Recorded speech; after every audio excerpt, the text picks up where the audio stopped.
అమ్మా నాన్న అనాథుల పుణ్యక్షేత్రంలో ఓ అద్భుతమైన ఘట్టంగా చోటు చేసుకున్న గొప్ప కార్యాన్ని మనం ఇప్పుడు తిలకిద్దాం.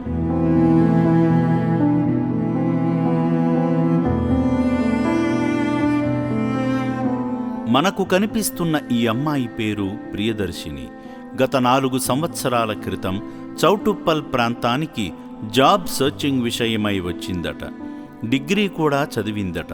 చక్కగా రాస్తుంది, చదవగలుగుతుంది. మధ్యలో ఏమైందో ఏమో తెలియదు, కానీ తాను ఎదుర్కొన్న మానసిక పరిస్థితి మరో రూపంగా అదో లోకంలోకి నడిపించాయి.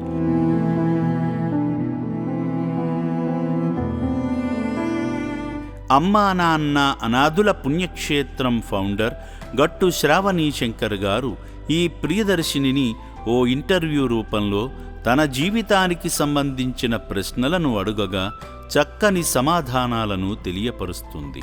వారి ఇద్దరి మధ్య జరిగిన ఇంటర్వ్యూ సంభాషణను విపులంగా తెలుసుకుందాం. నేను డిగ్రీ కంప్లీట్ చేశాను. ఉద్యోగరీత్యా కొంచెం ఉద్యోగం రాకపోగా డిగ్రీ తర్వాత ఇంకో డిగ్రీ చేయాల్సి వచ్చింది. కానీ అప్పటికే ఒక డిగ్రీ మీద ఉద్యోగం అప్పటికే రావాలి అంటే డిగ్రీ మీద వెంటనే ఉద్యోగం రావాలంటే ఎవరికి రాదు కదా, మనం వెతుక్కోవాలి. సో సిటీలో అంత ఐడెంటిఫైడ్ అంటే పెద్ద పెద్ద ఎంఎన్సీ మల్టీనేషనల్ కంపెనీస్ అడిగాయి, కానీ కొంచెం నాది వృత్తిరీత్యా దానికి సెట్ అవ్వలేదన్నమాట. సో ఏంటంటే రైటింగ్ వర్క్ కానీ, టైపింగ్ కానీ, ఫోన్ కాల్స్, కాలింగ్స్ కానీ ఇలాంటి చిన్న చిన్న వర్క్ అంటే పెద్ద పెద్ద వర్క్ చేయగలను.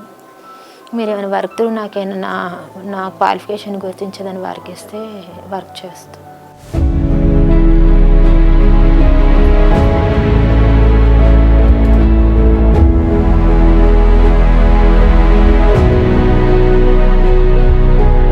బంగారు భవిష్యత్తు ఉన్న ఈ ప్రియదర్శినికి అమ్మా నాన్న అనాథుల పుణ్యక్షేత్రం చైర్మన్ గౌరవనీయులు శ్రీ శ్రీ శ్రీ గట్టు శంకర్ గారు ఆల్ ది బెస్ట్ చెప్పి నిండు మనస్సుతో ఆశీర్వదించి తన భవిష్యత్తును ముందుకు నడిపించే మార్గదర్శకత్వానికి నాంది పలికారు.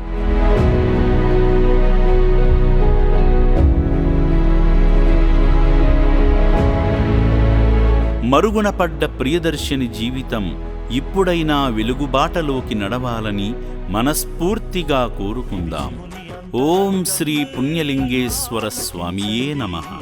ఇది శంకరుని విన్నపం.